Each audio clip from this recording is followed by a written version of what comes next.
앞에 나서지 않아도 사람들에게 인정받고 호감을 사는 사람들이 있습니다. 인간관계에서는 내 이미지를 만드는 것이 너무나도 중요하지만 이런 사람들을 살펴보면 굳이 앞에 나서거나 티를 내지 않습니다. 그런데도 남들에게 호감을 사며 인정받습니다. 이런 사람들은 기본적으로 타고난 매력이 있기에 남들에게 호감을 사는 것일 수도 있지만 아무 매력이 없어 보이는데도 함께 지내다 보면 어느새 남들의 호감을 사는 경우가 더 많습니다. 앞에 나서지 않고도 남들에게 예쁨 받는 사람들을 살펴보니 더도 말고 딱 6가지의 특징을 찾아볼 수 있었습니다. 과연 이 사람들은 앞에 나서지 않고 별 노력을 하지 않는 것 같은데도 남들에게 사랑받고 모든 사람들이 이 사람과 서로 친구가 되고 싶어 할까요? 오늘은 남들 앞에 굳이 나서지 않아도 사랑받는 사람들의 특징을 알아보려 합니다. 우리 인간관계에 큰 도움이 될 오늘의 지혜를 꼭 한번 들어봐 주시기를 부탁드리겠습니다. 첫 번째, 계속해서 사과하는 사람. 인간관계에서 사과는 매우 중요하다. 그것은 상대방에게 미안함을 표현하고 상처를 낫게 해주는 현명한 방법이다. 그러나 사과를 받는 사람의 입장에서는 때로는 불쾌한 기분을 느낄 수 있다. 이는 사과 자체가 아니라 사과하는 사람의 태도나 행동 때문일 때가 많다. 사과는 미안하다라는 말만으로는 충분하지 않다. 그것은 행동을 통해 보여줘야 한다. 사과하는 사람이 진심으로 미안함 느끼고 그것을 행동으로 보여줄 때 사과는 진정한 의미를 가진다. 그러나 때때로 사람들은 단순히 말로만 사과를 하고 행동으로는 그것을 보여주지 않는다. 그들은 빠르게 사과를 하지만 그것을 별거 아닌 일상적인 일처럼 다룬다. 이러한 사람들은 호감을 얻기 어렵다. 그들의 사과는 진심이 느껴지지 않기 때문이다. 반면에 사소한 일에 대해서도 반복해서 사과하는 사람들이 있다. 그들은 피해를 입은 사람에게 진심으로 미안함을 표현하고 그것을 결코 잊지 않는다. 그들의 사과는 진정성이 느껴진다. 그들은 잘못을 인정하고 그것을 바로 잡는 행동을 통해 사람들의 호감을 얻는다. 이런 행동은 사람과의 관계를 회복하고 호감을 얻는 데 도움이 된다. 사람과의 관계를 균형 잡히게 유지하고 진정성을 전달하는 것은 무엇보다 중요하다. 사과의 의미를 소중히 여기고 상대방에게 진심으로 미안한 마음을 전달하는 것은 사람과의 관계를 유지하고 호감을 얻는 길이다. 사과는 단지 상대방만을 위한 것이 아니다. 실제로 사과는 자신을 위한 것이다. 남에게 사과하는 행동을 통해 자신의 실수를 인정하고 그것을 바로 잡으면서 더 나은 사람이 될 수 있기 때문이다.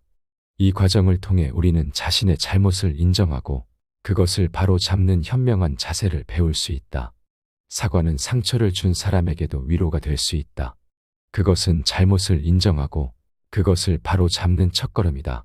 이 과정을 통해 우리는 자신의 잘못을 인정하고 그것을 바로 잡는 자세를 배울 수 있다. 결국 사과는 미안하다라는 말 이상의 의미를 가진다. 그래서 우리는 사과의 중요성을 항상 기억하고 진심으로 사과해야 한다. 이것이 바로 진정한 사과의 의미이며 이것을 통해 우리는 다른 사람과의 관계를 더욱 깊게 만들 수 있다. 두 번째, 상대방에게 답장이 빠른 사람. 우리 모두는 빠르게 변화하는 세상에서 생활하며 그 속에서 타인과의 관계를 유지하려 노력한다. 우리는 주로 만남보다는 문자나 이메일을 통해 다른 사람들과 연락을 취하는데 이것은 사람들 사이에 당신을 기억하고 있다는 것을 알리는 방법이다. 그러나 이러한 메시지에 대한 답장이 오지 않으면 우리 마음은 서운해지는 것이 당연하다. 이 서운함은 시간이 지남에 따라 걱정으로 변한다. 상대방이 나를 잊고 있나라는 불안감이 커져간다. 그러나 이런 걱정은 할 필요가 없는 것이 바쁜 일상 속에서 충분히 잊어버릴 수 있는 일이다. 상대방도 바쁠 수 있고 메시지에 답장하는 것을 잊어버릴 수도 있다. 이런 사실을 이해하면 우리의 걱정은 조금은 줄어들 것이다. 메시지를 받고 답장하지 않는 사람들의 입장에서는 그들 역시 업무의 부담이나 스트레스로 인해 즉시 답장을 보내지 못하는 경우가 많다. 이런 상황에서 우리가 답을 강요하게 되면 상대방에게 더 큰 부담을 주게 될 수 있다. 그럼에도 불구하고 상대방에게 빠른 답장을 받으면 우리의 마음은 한결 가벼워지고 굉장히 고마운 기분이 들게 된다. 상대방에 대한 호감도 생기게 되는 것은 당연하다. 일적인 부분이라면 급한 업무를 처리할 수 있고 상대에게 답장을 받으면 기다리는 시간도 줄이면서 우리의 문제를 빨리 해결될 수 있기 때문이다. 그렇기에 인간관계에서 사람들이 좋아하는 행동은 가능한 빠르게 답장을 보내는 것이다. 이런 행동은 상대방에 대한 배려이며 이로 인해 많은 사람들의 호감을 얻을 수 있다. 사람의 마음을 움직이는 것은 결국 상대방을 이해하고 배려하는 마음이다. 이런 마음이 우리를 더욱 행복하게 만든다. 이는 우리가 일상 속에서 생각해 보아야 할 문제이다. 그러나 이런 배려심이 부담이 되어 스트레스를 받게 된다면 답장을 빨리 하는 것보다도 우리 자신을 보호하는 일이 중요하다는 것을 알아야 한다. 이럴 때는 원칙을 정해서 특정 시간에만 메시지를 확인하고 답장하는 시간을 정하는 것이 좋다. 우리는 배려심과 적절한 시간 관리 사이에서 나에게 부담이 안 가는 균형을 찾아야 한다. 가능한 한 빠르게 답장을 보내되 그것이 우리 자신에게 부담이 되지 않도록 해야 한다. 상대방에 대한 배려심은 결국 긍정적인 영향을 끼치고 그것은 큰 기쁨으로 돌아오기도 한다. 그러나 부담을 갖지 않도록 자신만의 기준을 세우는 것이 중요하다. 이렇게 우리는 서로를 이해하고 배려하는 마음으로 살아가게 된다. 세 번째, 꾸준히 연락하는 사람. 인간관계에서 오랜만에 연락이 오는 친구가 있다. 그리고 그 전화의 내용은 대개 결혼이나 말하기 어려운 부탁 같은 나에게 무언가를 요구하는 내용이다. 이런 순간에 우리는 갈등한다. 필요할 때만 연락하는 친구지만 그래도 친구잖아. 그런 생각이 들기도 한다. 우리 마음속 그 친구에 대한 인상은 좋지 않다. 만약 그 친구가 자주 연락하는 친구였다면 분명히 더 따뜻한 마음으로 대했을 것이다. 연락이란 어렵지 않은 일이다. 그저 전화나 메시지를 보내는 것. 그런 행동에는 큰 노력이나 시간이 필요하지 않다. 그럼에도 불구하고 꾸준히 잊지 않고 연락하는 사람은 과연 얼마나 되는가 생각해보라. 명절이나 새해 때 잊지 않고 연락하고 먼저 연락 오지 않아도 항상 하는 사람, 그런 약속을 지키는 사람은 몇이나 될까? 인간관계에서 굳이 도움이 되지 않는다고 생각해서 연락을 하지 않는 사람도 있다. 이렇게 인간관계를 비즈니스로만 생각하는 그런 사람들은 떠나가더라도 딱히 별 필요 없는 친구로 여겨지고 오히려 떠나준 것에 감사하게 된다. 꾸준히 연락하는 사람, 그런 사람들에게는 호감을 넘어 신뢰를 느끼게 된다. 변하지 않는 사람, 믿을 수 있는 사람으로 인식하게 된다. 관계를 유지하고 풍요롭게 만드는 것, 그것은 바로 이런 성실함에서 나온다. 아무리 깊은 관계라도 사람의 인연은 쉽게 끊어질 수 있다. 그런데 이것을 이어주는 것은 바로 성실한 연락을 주고받는 것이다. 보통이라면 쉽게 끊어지는 관계를 이어가는 것, 그것은 큰 힘을 필요로 하지 않는다. 연인 관계에서도 마찬가지다. 처음에는 열심히 연락하지만 어느새 연락이 뜸해진다. 익숙해지거나 귀찮아서 연락을 거르게 된다. 그런 순간 상대방이 변했다고 느낀다. 마음이 무덤덤해지고 사랑이 멀어지는 순간은 그리 멀지 않다. 그렇기에 내 사람이라면 꾸준히 연락을 주고받으며 연이 끊어지지 않도록 노력하라. 네 번째, 상대방이 말하게 하고 그 말을 성실하게 들어주는 사람. 노래방에서 자신의 노래를 찾느라 다른 사람의 노래를 듣지 못하는 것처럼 사람들은 대체로 남의 이야기를 듣는 것보다는 자신의 이야기에 몰두하곤 한다. 자신이 주인공이 되고 상대방이 그 이야기를 들어주기를 바라는 것이다. 그것이 대부분의 사람들이 갖고 있는 본성이다. 하지만 이런 사람들끼리만 있다면 충돌이 일어날 수밖에 없다. 많은 시간이 소요되었음에도 불구하고 그 결과는 그다지 만족스럽지 않을 것이다. 대화의 기술, 그것은 상대방이 말하게 하는 것과 그 말을 경청하는 것 두 가지만 알면 된다. 상대방이 원하는 대로 해주면 호감은 당연히 따라온다. 상대방이 말하게 두고 나는 입을 다물고 듣는다면 대부분의 경우 상대방은 편안함과 후련함을 느낄 것이다.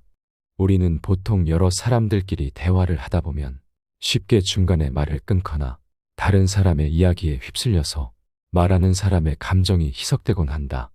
상대방이 공감을 원했던 부분이 어느새 다른 사람의 이야기에 묻혀 사라져버리고 그 결과로 소리를 낸 것이 쓸데없었다는 회의감이 든다. 세상 어디를 가도 자신의 이야기를 속 시원하게 털어놓기란 쉽지 않다. 그렇기에 그런 이야기를 털어놓고 위로를 받는 것만큼 강력한 힘이 될 수 있는 것은 없다. 이런 측면에서 볼 때 말을 속 시원하게 들어주는 사람은 마치 천사와도 같은 사람이다. 누군가가 나의 이야기를 들어주는 것만큼 감사할 일이 없다. 그것은 큰 힘이 되며 듣는 사람은 아무것도 하지 않았음에도 불구하고 반드시 놀라운 결과를 가져온다. 듣는 사람은 훌륭한 컨설턴트, 심지어는 소중한 사람으로 인식되곤 한다. 대화를 할 때 말을 못해서 고민하는 사람들은 대부분 자신이 말이 없는 것을 걱정한다. 하지만 사실 그들은 상당한 장점을 가지고 있다. 상대방이 편하게 이야기할 수 있도록 하고 듣는 능력이 있다는 것은 상대방에게 큰 호감을 얻을 수 있는 능력이다. 이런 사람들은 상대방이 편안하게 이야기할 수 있도록 그저 도와주며 그 이야기를 경청한다. 그럼으로써 상대방에게 큰 호감을 얻을 수 있다는 것이다. 이것은 가장 쉽지만 가장 효과 좋은 인간관계 속 대화의 기술이며 이를 통해 우리는 다른 사람과의 관계를 더욱 깊게 만들 수 있다. 5번째, 상황에 따라 태도를 바꾸지 않는 사람. 사업을 통해 성공을 찾아내거나 회사에서 중요한 위치에 승진하여 강력한 권한을 소유하게 된다고 가정해보자. 이제는 누구도 나에게 함부로 말을 할 수 없는 주변 사람들이 나에게 경의를 표하는 상황이 되었다. 그렇다면 이러한 상황에서도 과거에 내가 보여줬던 평범한 태도로 친구들이나 동료들을 대할 수 있을까? 상황은 나에게 더 힘이 세게 바뀌었고 나에게는 이제 그동안 나를 힘들게 했던 사람들에게 내가 가진 힘을 보여줄 기회가 생겼다. 내가 원하는 일을 당당하게 밀어붙일 수도 있다. 이런 상황에서는 대부분의 사람들이 태도를 바꾼다. 그렇지만 태도가 바뀌지 않는 사람들도 존재한다. 그들은 돈을 벌었다고 자신의 태도가 돌변하거나 승진을 했다고 해서 자신의 모습을 달리하지 않는다. 권력이나 돈이 생기면 그것을 이용해 강요하거나 자기 중심적으로 변하는 모습은 아무리 친한 사람들마저도 내 곁에서 멀어지게 한다. 반말이나 험한 말투를 쓰는 모습은 카리스마가 아니라 인격이 부족하다는 것을 보여주는 것이다. 인생에는 예상치 못한 굴곡이 있고 처지가 역전되는 것도 언제든지 일어날 수 있다. 그동안 강하게 보였던 사람도 갑작스럽게 해고당하거나 돈을 많이 벌었더라도 예상치 못한 곤란한 상황에 처하게 된다. 그렇기에 상황이 좋게 바뀌더라도 사람들의 신의를 얻지 못한다면 그것은 결국 큰 문제가 될 수 있다. 그렇기에 상황이 바뀐다고 해서 그때마다 매번 얄팍해지지 않도록 주의해야 한다.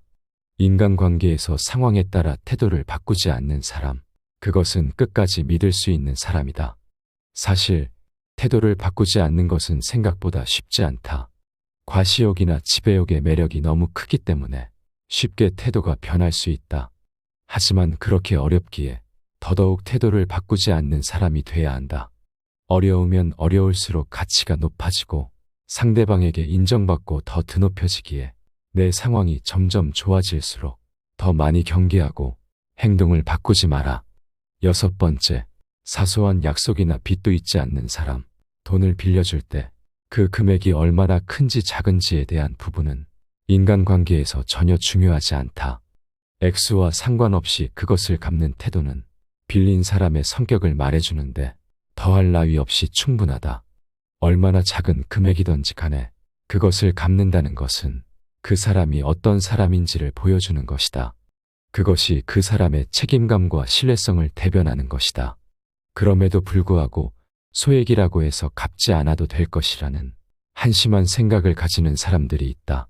그들은 이 정도는 갚지 않아도 되겠지. 소액이니까 째째하게 달라고 하지 않겠지. 그냥 얻어먹은 셈 치면 되지라는 생각으로 스스로를 정당화한다. 그러나 이런 사람들은 다른 사람들에게 신뢰할 수 없는 사람으로 비춰진다. 다른 한편으로 소액을 빌렸다 하더라도 반드시 갚아야 한다고 생각하는 사람들이 있다. 그들은 나는 이미 잊었다. 갚지 않아도 된다라는 말에도 불구하고 도리를 지키기 위해 돈을 갚는다. 이런 사람들은 고지식하다는 평가를 받지만 동시에 신뢰할 수 있는 사람, 믿음이 가는 사람이라는 평가도 받는다. 그들의 행동은 그들의 신뢰성과 책임감을 보여준다. 이와 같이 약속을 지키는 것도 사람의 성격을 보여주는 중요한 부분이다. 사소한 약속이라도 잊지 않고 지키는 사람들이 있다. 이런 사람들은 세심하다, 자상하다라는 평가를 받지만 사실 그들은 약속을 지키는 것에 대한 신념을 가지고 있기 때문에 가능한 것이다. 그들의 행동은 그들의 성실함과 책임감을 보여준다. 행동에 일관성이 있고 작은 것에도 흐트러짐 없는 모습을 보이는 사람들은 모든 사람들에게 호감을 부른다. 이는 너무도 자연스러운 일이다. 그러므로 어떤 일이든 그것이 얼마나 사소한 일이든 반드시 지켜나가는 것이 중요하다. 이것이 바로 신뢰를 얻는 방법이다. 이것은 그 사람이 어떤 사람인지를 보여주는 가장 명확한 방법 중 하나이다. 신뢰는 작은 일에서부터 시작되며 이것이 모인 것이 바로 그 사람의 인격이다. 여기까지 남들 앞에 나서지 않고도 호감을 사며 예쁨 받는 사람들의 6가지 특징에 대해 구체적으로 알아보고 그들이 사람의 마음을 사는 이유에 대해 충분히 이해하는 시간을 가져봤습니다. 여러분은 오늘 함께 알아본 지혜들이 어떠셨나요? 혹시 여러분 곁에도 이런 사람이 있나요? 혹은 여러분이 이런 사람인가요? 이런 사람들은 흔히 말하는 인기인이라고 할 수 있습니다만 그들은 타고난 매력으로 인기를 얻은 게 아닌 바른 태도와 행동으로 인기를 얻었습니다.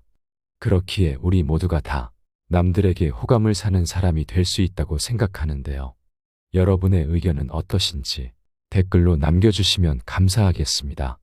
지금까지 알아본 이 지혜들이 우리 모두의 인간관계에 도움이 되기를 바라며 영상은 이것으로 마치도록 하겠습니다. 감사합니다. 지혜가 울창한 지혜의 숲입니다.